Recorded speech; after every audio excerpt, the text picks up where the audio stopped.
안녕하세요, 이상길입니다. 이상길의 작고 깊은 영화관 세 번째 팝콘 영상에서는 최근 전 세계를 공황 상태에 빠뜨린 코로나19와 관련해 아주 흥미로운 내용을 담아봤습니다. 작금의 코로나19 사태를 30여 년 전에 미리 예견했던 영화가 있어서 소개를 해드리려는데요. 바로 오토모 가츠히로 감독의 아키라와 메모리즈라는 두 작품입니다. 아키라는 1988년작이고 메모리즈는 1995년에 제작이 됐는데요. 두 작품 모두 국내에서도 아주 오래전부터 마니아층이 형성돼 있을 정도로 일본 애니메이션을 대표하는 걸작들입니다. 그런데 코로나19 사태가 터지고 최근 인터넷상에서 이 두 작품이 작금의 현실을 미리 예견했다는 이야기들이 나돌고 있는데요. 이번 영상에서는 그 부분을 집중적으로 다뤄볼까 합니다. 다만 인터넷상에서는 미래를 예언한 작품으로 아키라에 더 포커스가 맞춰져 있지만 제가 본 바로는 메모리즈가 더 기가 찬답니다. 지금부터 소름 주의하시고요.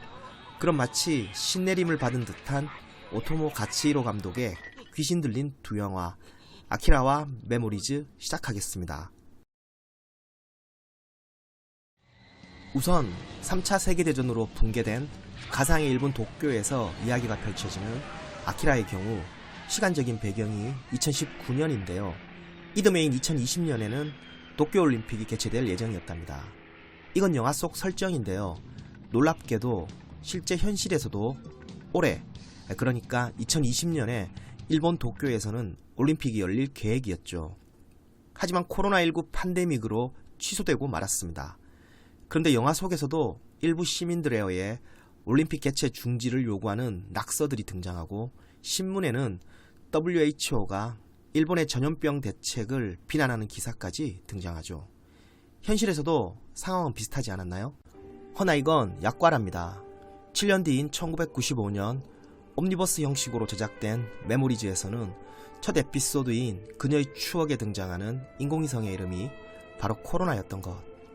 여기까지가 바로 지금 인터넷상에서 떠돌고 있는 아키라와 메모리즈에 담겨진 예언 내용이랍니다.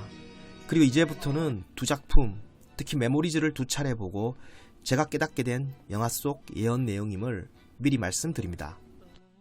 사실 메모리즈라는 작품에서 개인적으로 가장 소름이 돋았던 건 바로 최치병기라는 제목의 두 번째 에피소드였습니다. 스토리에 주목할 필요가 있는데요.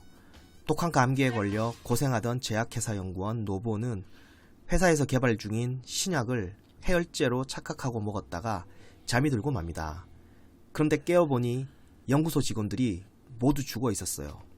자신이 먹었던 신약 때문인데 사실 그건 미국의 투자로 일본에서 개발 중이던 생화학 무기였습니다. 먹게 되면 숙진 노부의 기분에 따라 몸에서 살인적인 악취가 발생해 마치 전염병처럼 주변 사람들을 죽여나갔던 거죠. 노부의 존재로 나라 전체가 위기에 빠지자 결국 투자를 했던 미국까지 개입해 확산 저지에 나서게 되죠. 현실에서도 아무리 용한 점쟁이라 해도 대략 근접할 뿐 미래를 정확하게는 못 맞춥니다. 그러니 이쯤 되면 이건 뭐 신내림을 받은 영화라고 해도 되지 않을까 싶은데요. 그렇다면 미국은 막았을까요? 나사에서 개발한 특수 우주복을 입고 노부에게 달려들지만 못 막는답니다. 결국 현실에서처럼 영화 속에서도 팬데믹이 일어나게 되죠. 그런데 메모리즈를 한번 봤을 때는 여기까지가 예언의 끝이라고 생각했습니다. 그러니까 세 번째 에피소드인 대포도시는 예언과는 관계가 없다고 생각을 했었죠. 하지만 두 번째 보고는 그게 아니었다는 걸 깨닫게 됐답니다. 사실 메모리즈의 에피소드 3편은 각각이 과거, 현재, 미래에 대한 이야기를 하고 있는데요. 실제로 첫 번째 에피소드인 그녀의 추억은 등장인물들이 가진 기억에 대한 이야기고 두 번째 에피소드인 최치병기는 일본의 현실을 들여다보며 집단주의 속 인간의 강박에 대해 경종을 울리는 블랙 코미디랍니다. 그리고 마지막 에피소드인 대포도시는 한 소년의 미래에 대한 꿈을 통해 점점 매몰되어가는 인간성에 대해 경각심을 불러일으키고 있죠. 결국 두 번째 에피소드인 최치병기가 코로나19로 팬데믹에 빠진 현재 인류의 모습을 담고 있다면 세 번째 에피소드인 대포도시는 팬데믹 이후 앞으로 일어날 일에 대해 암시를 하는 것일 수도 있다는 겁니다. 그러니까 예언은 아직 진행형이라는 거죠. 현재로서는 코로나19 사태가 빨리 진정이 되는 게 우선이겠지만 요즘 전 진정된 이후 더 심각한 문제가 인류에게 닥칠지도 모른다는 생각을 쬐끔 하고 있답니다. 바로 세계 경제인데요. 코로나19가 진정되면 과연 세계 경제가 코로나19 이전으로 오롯이 돌아갈 수 있을까요? 언제부턴가 인류와 바이러스 간의 전쟁은 거의 2, 3년을 주기로 일어나고 있고 코로나19 사태 같은 일이 또 발생할지 모른다는 생각에 다들 지갑을 닫고 지낼 가능성이 높아 보입니다. 저부터도 그런 마인드니까요. 그건 국가 간에도 비슷한 양상으로 흐르지 않을까 싶습니다. 경제는 순환인데 그렇게 되면 코로나19 이전처럼 소비나 무역이 활발하지 않을 거고 혈액순환이 안 되면 병이 생기듯이 세계 경제가 순환이 아닌 정체로 굼기 시작하면 군국주의나 제국주의 같은 게 다시 고개를 들지 모를 일입니다. 실제 인류의 역사가 그랬었죠. 바로 메모리즈의 세 번째 에피소드로 미래에 대해 이야기를 하고 있는 대포도시가 그런 내용인데요. 이 작품은 대포를 쏘는 걸 가장 중요한 일로 삼는 섬들로 이루어진 나라의 어느 도시가 배경으로 그들의 임무는 오로지 상대 나라에 대포를 쏘는 것이랍니다. 국가의 구성원인 국민들도 이를 위해 존재하죠. 이 나라의 사회 구성원인 주인공 소년과 그 가족 또한 마찬가지고요. 그러니까 이 작품은 대포로 치장된 파시즘적 미래도시를 그리고 있답니다. 바로 군국주의와 제국주의인 거죠. 허무맹랑한 이야기로 들릴 거라 생각됩니다. 저도 그랬으면 좋겠습니다.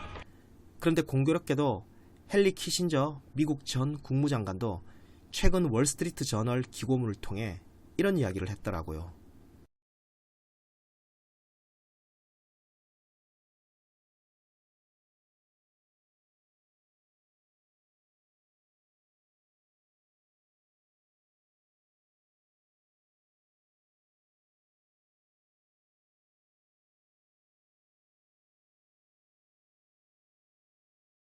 결국 아키라부터 시작된 예언의 내용을 정리해보자면 이게 아닐까 싶습니다.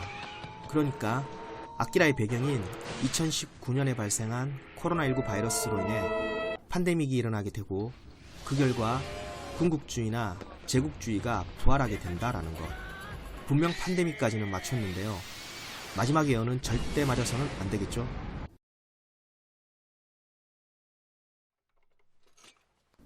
영화 속 예언과 관련해 가장 중요한 사건인 팬데믹은 사실 노부의 감기에서 비롯됐습니다. 그런데 현실에서도 코로나 바이러스란 게 원래 감기 바이러스의 일종이죠. 감기에는 특효약이 없는 게 감기를 일으키는 바이러스가 200여 가지가 넘기 때문인데요. 그중 30에서 50%가 리노바이러스고 10에서 15%가 코로나 바이러스랍니다. 코로나19는 바로 이 감기 바이러스의 일종인 코로나 바이러스가 돌연변이를 일으킨 것이고요. 그런데 놀랍게도 노부의 감기에 대한 처방으로 주사를 놓아준 노 의사는 30여 년 뒤 일어날 일을 미리 알았는지 친절하게 이런 조언, 아니 이런 예언까지 한답니다. 今年の風はたちが悪いからね。併発症に気をつけないとね。 코로나19 사망자 대부분이 기저질환에 따른 합병증이라죠. 아무튼 코로나19라는 변종 코로나 바이러스가 창궐되면서 우리 몸속에 늘 잠재있던 공포 바이러스도 변종이 생겨나게 됐습니다. 더 커지고 세진 거죠. 감기는 약을 먹으면 일주일, 안 먹으면 7일이라고 합니다. 어쩌면 작금의 이 상황도 결국에는 시간이 약일지도 모르겠네요. 해서 지금이 대략 토요일이나 6일째 정도이길 간절히 바라봅니다. 그럼 내일이면 다 나을 테니까요. 다들 힘내시길 바랍니다.